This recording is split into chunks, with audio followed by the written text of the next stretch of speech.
My name is Arthur Sterling. I am 92 years old. For more than 40 years, I helped negotiate peace between nations. I sat in rooms where one wrong sentence could have started a war. Some people still say I helped save the world. But if you ask me today what the greatest failure of my life was, it wasn't a war I failed to stop. It was a summer I never gave my wife. You see, while I was busy trying to protect the world, the one person who loved me most was quietly waiting for me to come home. One day, she stopped waiting. The house is very quiet now. Too quiet. It's an old house in Massachusetts. Wood floors, tall windows, walls that have seen more winters than I have. When the wind comes in from the ocean, the whole place makes a soft sound, almost like it's breathing. I used to come home late at night, very late, sometimes after midnight, sometimes closer to morning. And whenever I opened the front door, the light in the kitchen was always on. Evelyn liked it that way. She said a house should never feel dark when someone finally comes home. Most nights, she would be sitting at the kitchen table, a book in front of her, a cup of tea that had gone cold. She would look up when I walked in and smile just a little. Then she would say the same thing almost every night. "You look tired, Arthur." I would kiss her on the forehead, set my briefcase on the table, and tell her the meetings had gone well. I would tell her the negotiations were moving forward. I would tell her the world was a little safer tonight. And Evelyn would listen, always quietly. She never interrupted, never complained. She never asked why the meetings seemed to take more and more of my life. Sometimes she would just say, "I'm glad you're home." At the time, I believed those words meant everything was fine. But when a man reaches 92 years old, he begins to understand something about silence. Silence can hide many things. Loneliness, waiting, the quiet hope that some days life will slow down. There's a refrigerator in the kitchen, the same one Evelyn insisted on buying almost 30 years ago. White, a little too big for the room. She liked it because it had magnets, photographs, postcards, little reminders of places we had been or places we promised we would go someday. One photograph stayed there longer than all the others. I noticed it again recently, after Evelyn was gone. It's an old picture. Summer of 1960, the day we bought our first car together. A used blue Chevrolet that rattled every time it started. In the photograph, I have my arm around Evelyn's shoulders, and she's holding the car keys like they are the most valuable thing in the world. When I turned the photograph over, I saw something I had never noticed before. Evelyn had written a sentence on the back, in blue ink. It said, "When the world finally becomes quiet, let's remember how we began. I stood in that kitchen for a very long time, just holding the photograph, trying to remember the last evening we sat at that table together, with nowhere else to go, no phone ringing, no crisis waiting, no airplane ticket already booked for morning. I tried to remember, but I couldn't. And that was the moment I began to understand something. For most of my life, I believed I was protecting the world. I just never realized how much of that world was quietly disappearing inside my own home. People often ask me what it was like to sit in those rooms, the rooms where history was negotiated. I usually tell them the truth. Most of the time, they were just quiet rooms, with tired men sitting around long tables, trying to prevent very loud disasters. Geneva, London, Washington. I spent half my life moving between those cities. Airplanes, briefings, long tables covered in documents, and always the same feeling that the world was standing on the edge of something dangerous. There were nights when negotiations lasted 18 hours, sometimes longer. Coffee grew cold, voices grew quieter, tempers grew shorter. And somewhere outside those rooms, millions of people were sleeping, without knowing how fragile their morning was. Those were the nights I believed my work mattered most.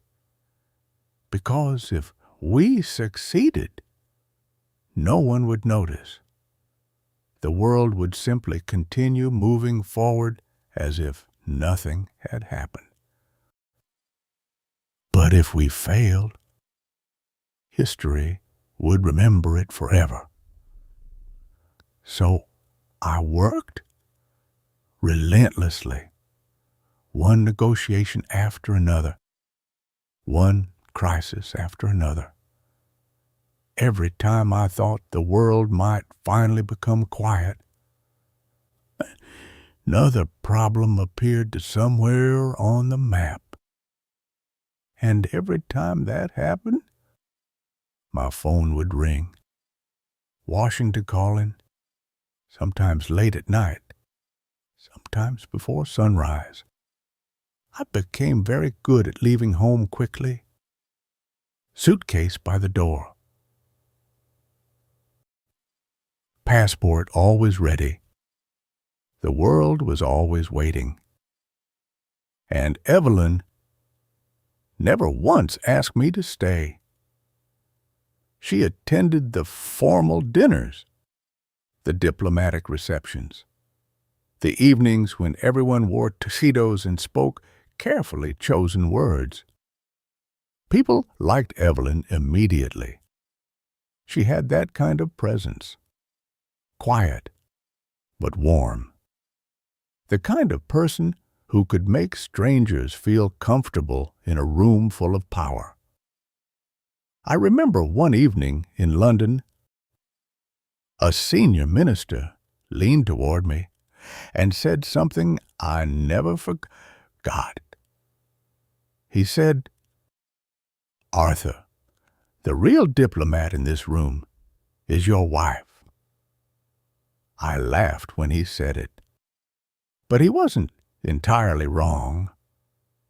Evelyn understood people in ways I never did. Where I saw negotiations, she saw loneliness. Where I saw strategy, she saw fear.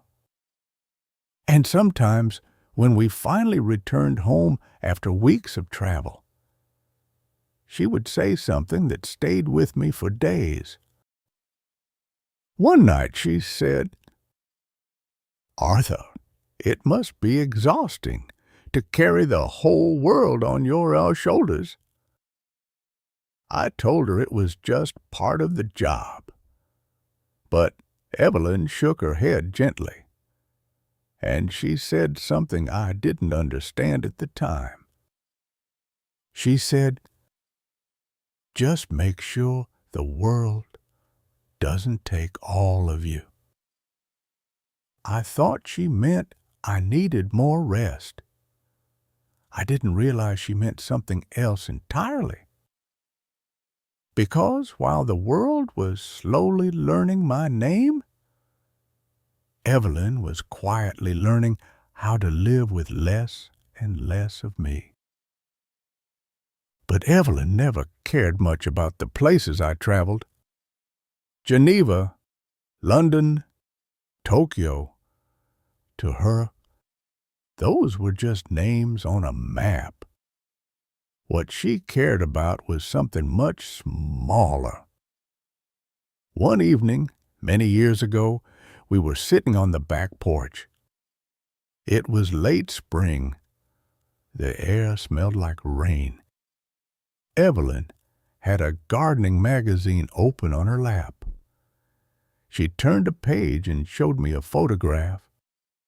A small wooden house standing beside a lake.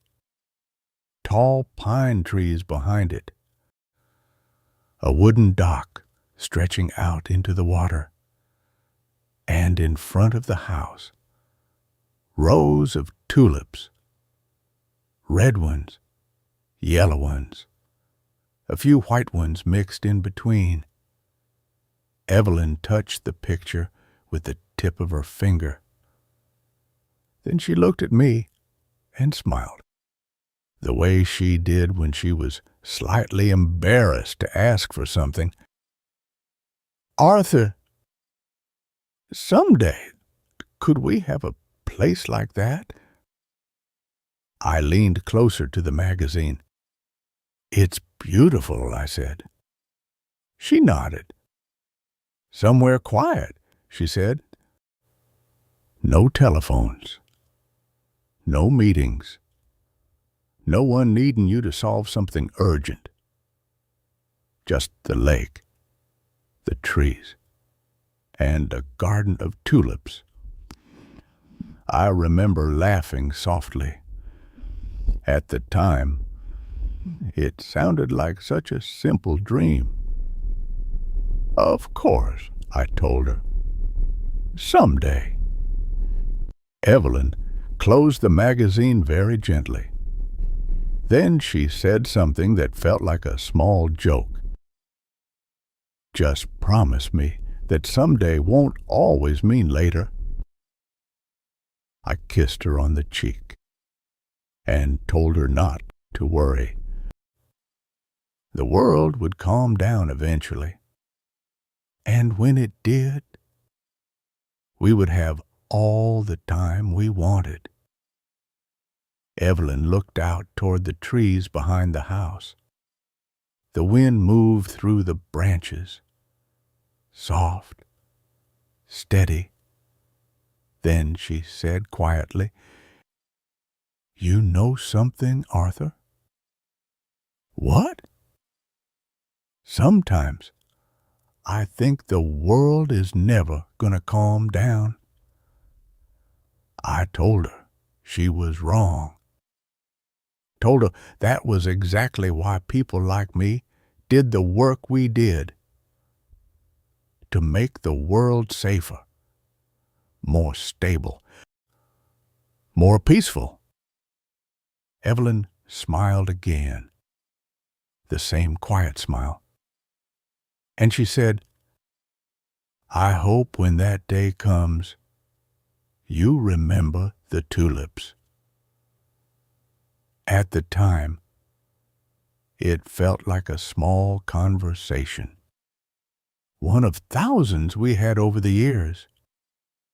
But now, when I look back across 92 years, I realize something. That conversation was the beginning of a promise I believed I would keep. Stra has a strange way of interrupting promises. 50 years? That's how long Evelyn and I had been married. And for the first time in decades, I began to believe the world might finally slow down. 50 years of flights, meetings, crises. 50 years of Evelyn standing beside me in rooms where history was negotiated. It was the spring of our 50th anniversary when I said something I had never said before. I think I'm ready to step away. Evelyn looked at me as if she hadn't heard me correctly. Step away? From Washington, I said. From the negotiations. From all of it. For a moment she didn't say anything. Then she laughed softly. Arthur Sterling retiring? That sounds like something the newspapers would argue about for weeks. I smiled. They'll survive, I said. Then I reached into my jacket pocket and placed an envelope on the kitchen table. Evelyn opened it carefully. Inside was a property deed, a small piece of land on the edge of a lake in Maine. For a long time she just stared at the paper. Then she looked up at me. Arthur, is this real? Yes, I said. The house isn't built yet. But the land is ours. And the tulips? She asked. I laughed softly. We'll plant them ourselves. Evelyn covered her mouth with one hand, not because she was sad, but because she was trying not to cry. That night she brought out the old gardening magazine from years before. The same photograph. The same house beside the lake. We sat at the kitchen table like two people who had just discovered a second life waiting for them. Evelyn started making plans immediately. Where the tulips would go, where the chairs would sit on the dock, where we would drink coffee every morning, and where we would sit every evening to watch the sun disappear over the lake. At one point she stopped talking. Then she looked at me very seriously. Arthur, are you sure this time? Yes, I said. This kiss, I'm keeping the promise. Evelyn nodded slowly. Then she said something I still hear in my mind almost every day. Good, she said, because I've been waiting a very long time for that summer. And for the first time in many years, I believed it was finally coming. But the world has a way of calling people back. The phone rang 3 weeks after our anniversary. It was early morning, the kind of quiet morning when sunlight moves slowly across the kitchen floor. Evelyn was standing by the window, watering the plants. I remember that clearly. because she was humming a song I hadn't heard in years. Small moment, a peaceful moment. Then the phone rang. In our house, that sound had a very specific meaning. It meant the world needed something. I picked it up. It was Washington. A crisis had erupted overnight. Two nations moving dangerously close to war. They wanted me back immediately. Just for a few weeks? Just to stabilize the situation. Just until things calmed down. I hung up the phone and stood there for a moment. Evelyn hadn't turned around yet. She was still watering the plants. The sunlight was touching her hair. For some reason, that image stayed in my memory longer than anything else. Finally, she spoke. "Washington?" I nodded. She closed her eyes for just a second. Then she set the watering can on the counter. "How long?" she asked. "A few weeks," I said. "That's all." She walked slowly to the kitchen table. Sat down. For a moment, neither of us said anything. Then Evelyn looked at me. Not angry, not disappointed, just tired.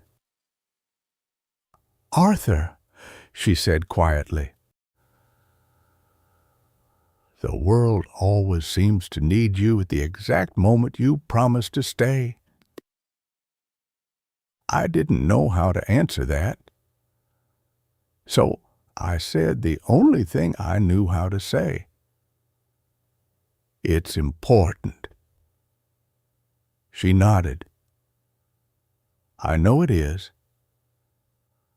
Then she stood up, walked us toward me, and placed her hand gently on my chest, right over my heart. "Just promise me something," she said. "What?" "When the world finally lets you go, come home." I told her I would. And at the time, I truly believed it. That afternoon, I packed my suitcase.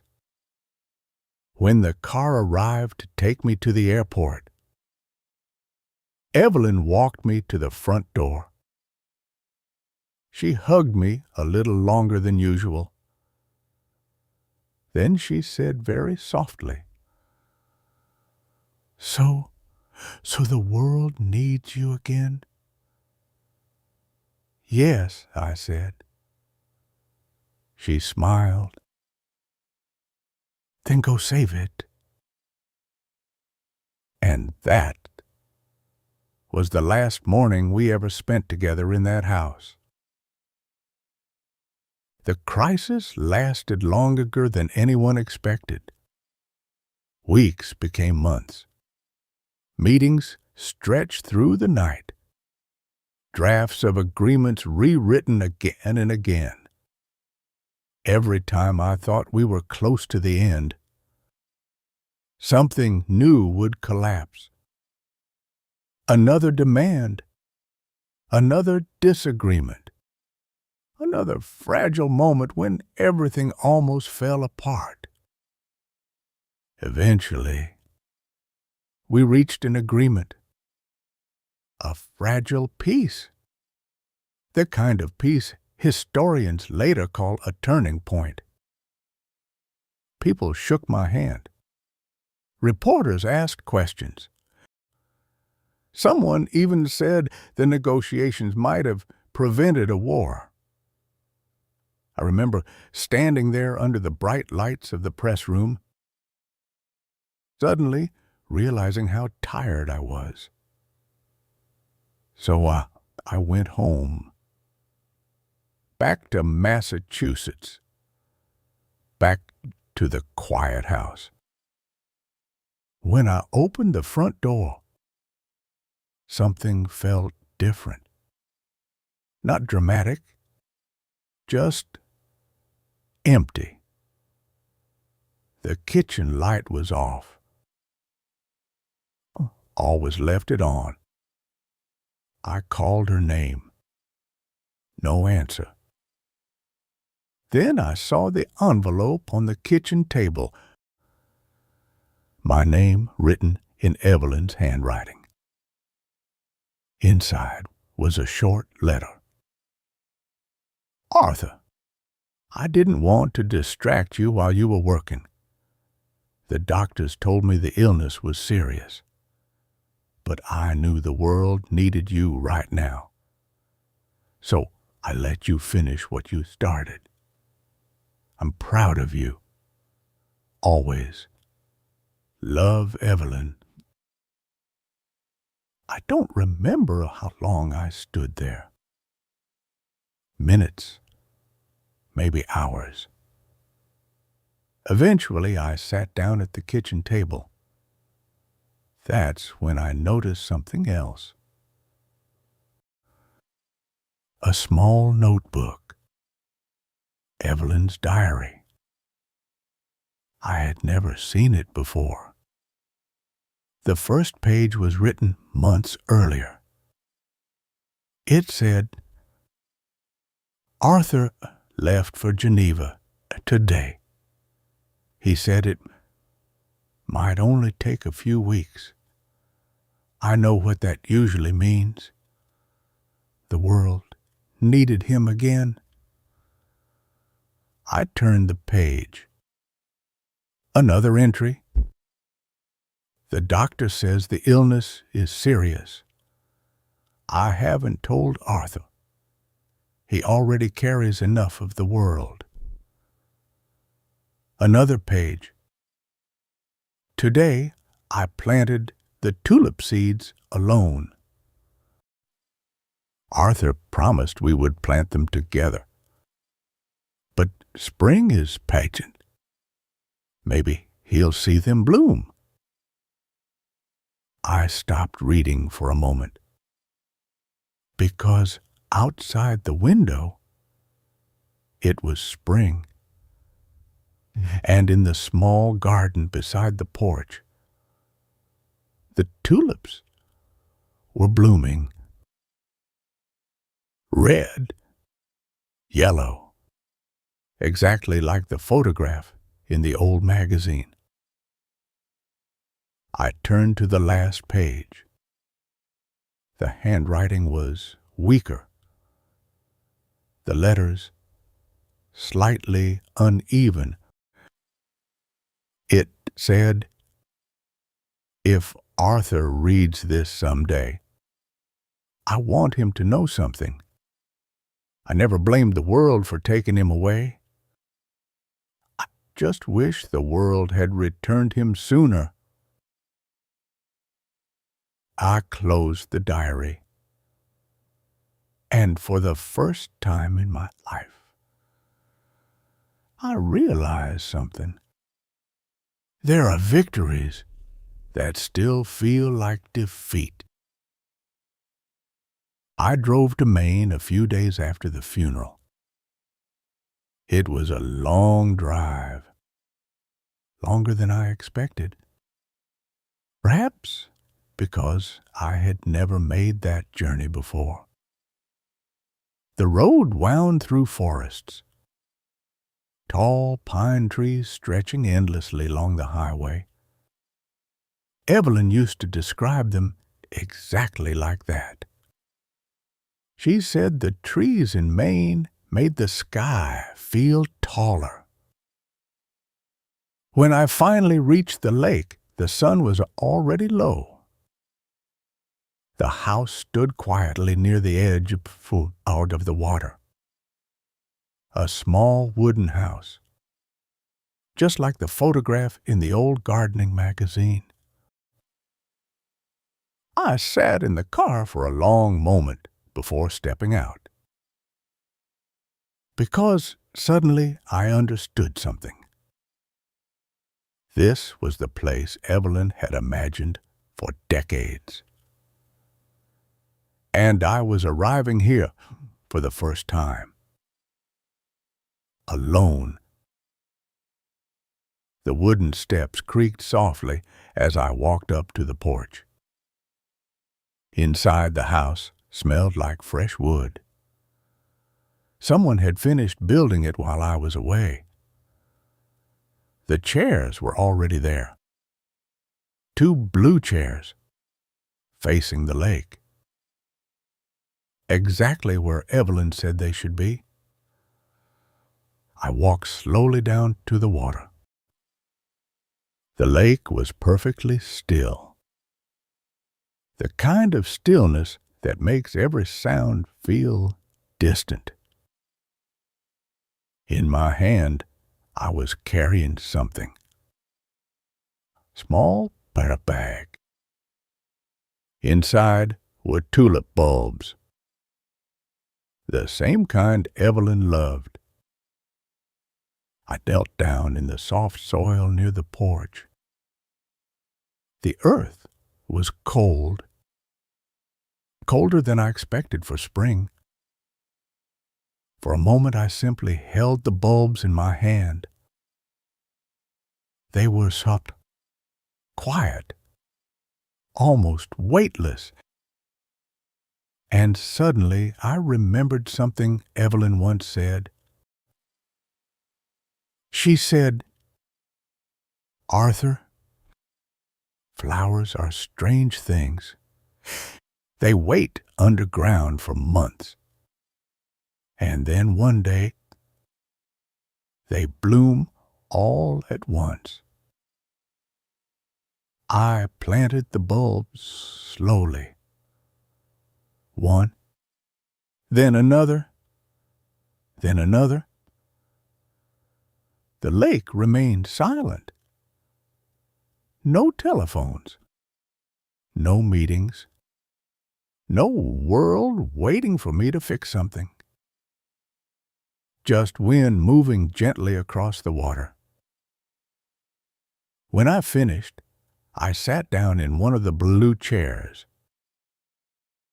The other chair remained empty.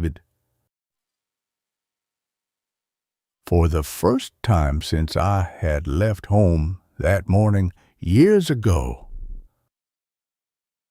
I allowed myself to imagine something. What this place might have sounded like if Evelyn had been sitting beside me. Perhaps she would have been reading. Perhaps she would have pointed at the water and said something small about the reflection of the sky. Or perhaps she would have simply sat there, quietly, waiting, the way she had waited for most of our lives. I sat there for a long time, watching the lake. The sun slowly disappeared behind the trees. The sky turned orange, then deep blue. Evening arose the way it always does in quiet places. Slowly, almost politely. As the light faded, something strange happened. For the first time in decades, my phone did not ring. No government's calling. No urgent meetings. No world waiting for me to solve another crisis. The world had finally stopped needing me to. I should have felt relief. But instead, I felt something else. an emptiness I had never noticed before. Because the truth is, the world had stopped needing me a little too late. I looked at the empty chair beside me, and suddenly I understood something that had taken 92 years to learn. The world is a very large place. Nations, borders, history books. But sometimes, a person's entire world is just one chair beside them. And the person who should be sitting in it. For most of my life, I believed I was protecting the world. I believed the work mattered more than anything else. But sitting there beside that quiet lake, I realized something painfully simple. I had spent my life protecting the world. But I'd forgotten to protect the one person who was my world. The tulips will bloom here next spring. Bright, colorful, exactly the way Evelyn imagined them. And when they do, I will sit in this chair again, watching the lake, listening to the wind move through the trees. And I will remember something I wish I had understood much sooner. History might remember the wars I helped prevent. But history will never know about the summer I never gave my wife. And if you're listening to this story, perhaps there is someone waiting for you right now. If there is, don't make the mistake I made. Because the world will always find another crisis. But the person waiting for you at home will not wait forever. If this story reminded you of someone, maybe tonight is a good night to tell them you love them. Because the world will always keep moving. But the people who wait for us will not wait forever.